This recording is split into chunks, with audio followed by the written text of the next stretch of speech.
you're sat level 7, there's all your roads.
Imagine this stairs is different when it's a bit windy.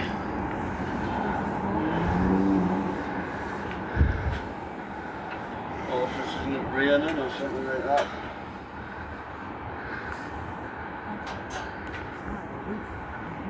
So we go through this. There's me, so I guess we all yeah. We walk along and I'll make a start, everybody.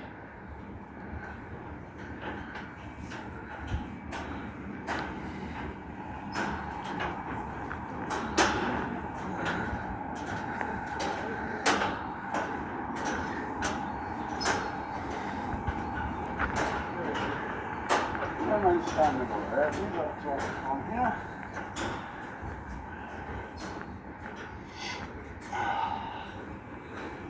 Just like morning. You can only see a bit further when you've got a bit of cloud cover as well, so you've picked the right meter in, I think. Can you hear me at the back? Thank you. First things first, everybody okay? Yeah? Yeah. Just get your bearings. Some of you are from outside the area, some are local. All those light coloured buildings there in a big cluster, that's the Team Valley Trading Estate for the locals amongst us, where the A1 goes past. So our friends from London go past the Team Valley and just keep going, I guess, for about another 300 miles. Melbourne, either way. Go one way, come back the other way, yeah? So that's got your bearings. That's south there, it's west that way. So, welcome to the roof at St James's Park. And what you're standing on is a thing called a cantilever roof. For those that may not know what a cantilever structure is, I'm going to put the theory in very simple terms because I'm a simple person. It's basically a structure supported at one end. So, these pillars and all this steel work that you can see is what's keeping the whole thing up, yeah? There is no posts below us like the old stadiums had, where you had a post every so often. All the weight, tensions and stresses on the roof are taken up by all this steel work, and then the pillars. The pillars go about 30 metres below ground level, by the way, and they hold the whole thing up. No restricted views at St James's Park. Level 7, and the roof was completed around 2000. And back then this was actually the largest roof of its type in the world. It isn't now. There's bigger structures, and also it's 25 years old now, this roof. All the panels behind you all, which protect the seats below us from the weather, if we took all those panels out and then laid them in one long straight line and end, we're stretched for approximately 15 miles apparently, so there's quite a lot of material on this roof. The North Sea is about 10 miles east of us, so if I started laying them as tiles and headed up that way, I'd end up going into the North Sea heading towards Denmark, and I'd still have a lot of them left, yeah? So quite a lot of material in this roof. So that's the roof out the way. And what this tour's about is me pointing out things as we travel the route. So we'll start with these buildings just across the road there. All these modern buildings, quite a few of which belong to Newcastle University. But our first came to St James's Park in 1967, which is a little while ago. And what used to be there then was a brewery. Used to come to games in the 60s, 70s, 80s and 90s, and quite often there was a smell in the air. If you've been near a brewery, it gives off a certain odour, yeah? Brewing actually began on that site way back in 1868. Football was first played at St James's Park in 1880, so the brewery was up and running quite some time before the footballers arrived.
Anybody see home or anything like that? See where we're from? No?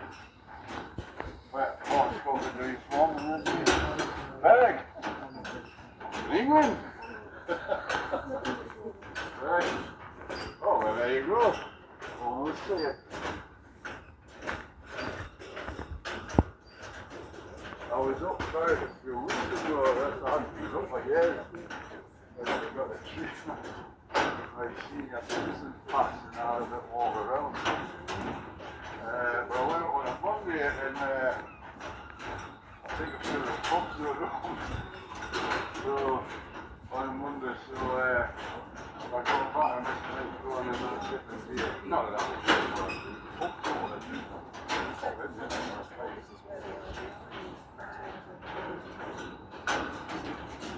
I'll be part of Derek Cotton. Dear.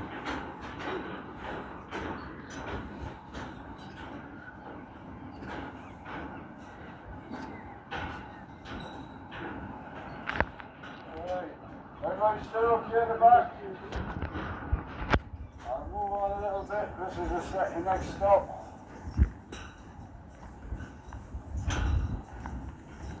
I like this view, I find. Especially when it's not windy. Right, if I point across the road from the park, you see there's a large chimney.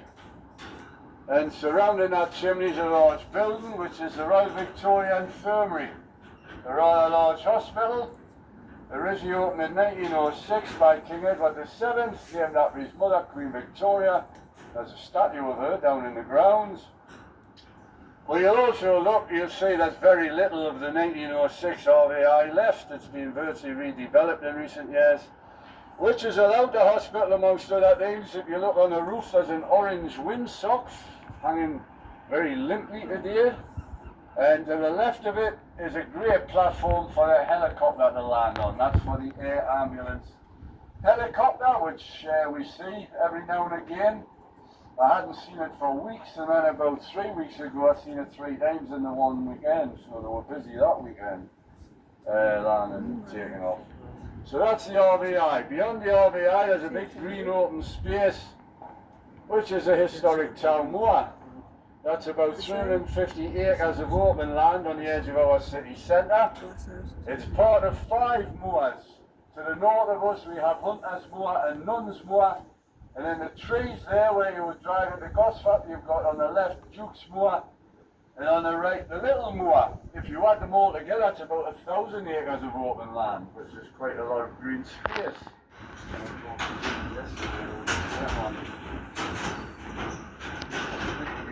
Very quiet.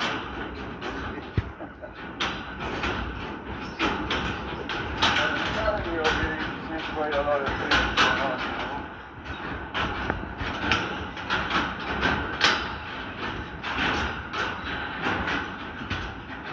Okay.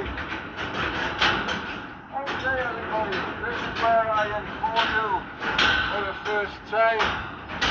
I'm standing on one of those see-through bits. So if you don't want to stand on here like I am, maybe walk straight across and join me in there.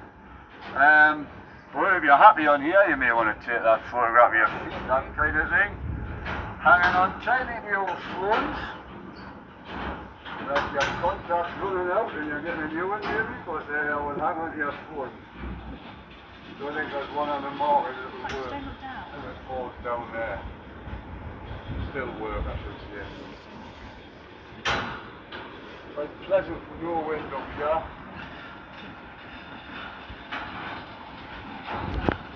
It's alright, I just walk straight across and join me in here.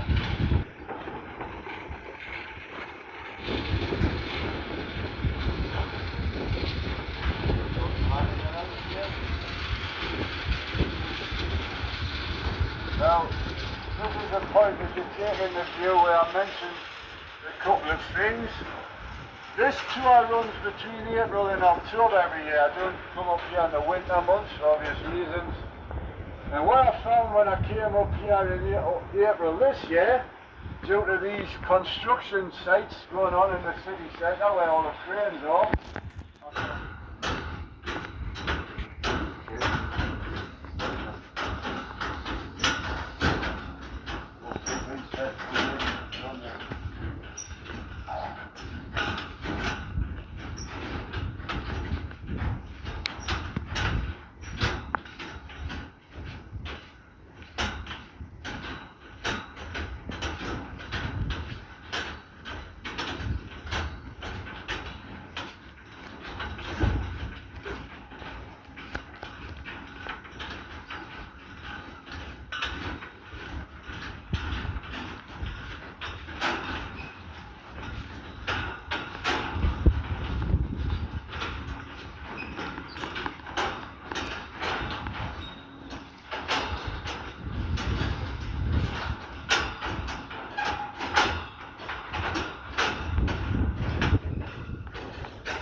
How's everyone?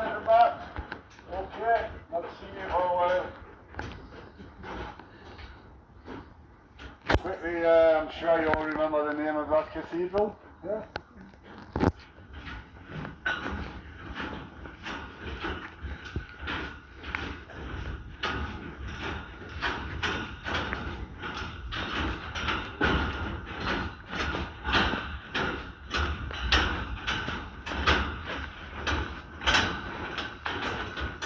Okay, coming up our second see-through bit.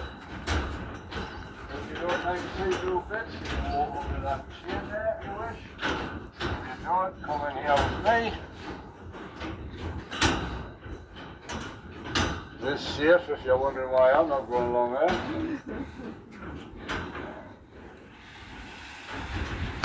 I'll make a bit of room in here. Now you're not all fit on that little section, so maybe once you've taken your photos, come back out and let the people at the back out if you want to have a look at the view from here.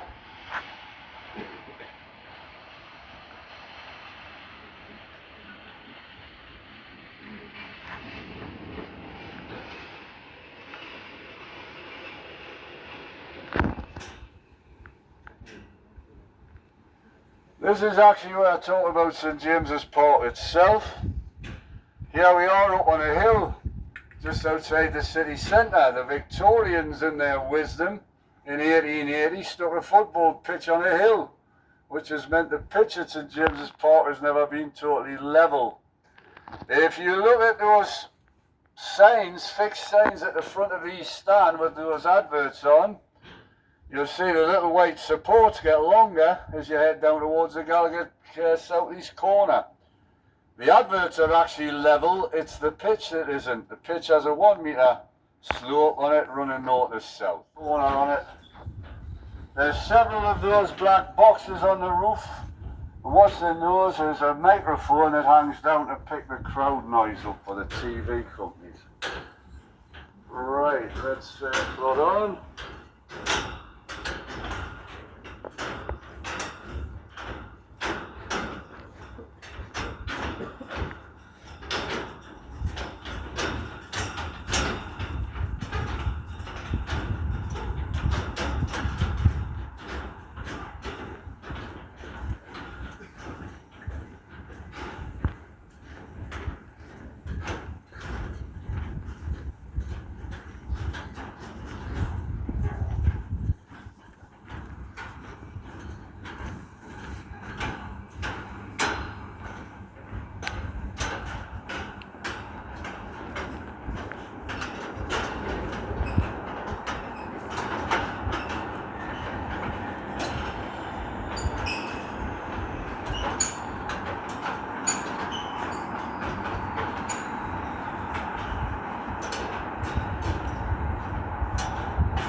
through again here. I just want to stay there. So not too happy about the see-through bits.